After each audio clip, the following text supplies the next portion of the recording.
In this video, we're going to be checking out this touch-up paint from Art Breath. I purchased this for my vehicle. I had a little bit of where somebody hit me in a parking lot, so I'm just going to test this out and see if it works. What's cool about this is they do match brands. And this one here is the Supersonic Red, the 3US, which is the match for my truck. I wanted to show you a couple things on the pen here. So when you use it, you want to give it a good shake because it is paint. And then you'll notice that you can pop the top off this way, and you get this little ball right here, which you're able to push in.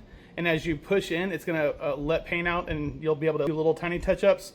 Or if you've got a bigger thing, you can put the cap on and you can just unscrew this piece right here, and then you get this, which is more of like a fingernail polish style setup here.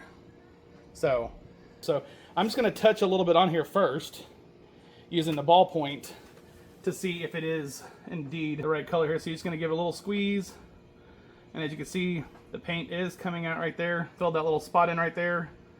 Let's go ahead and fill in another one too. As you can see, whenever I first put it on there, the paint was the right color, but just wanted to show you, paint does match and works good for the truck that I have. So highly recommend checking it out.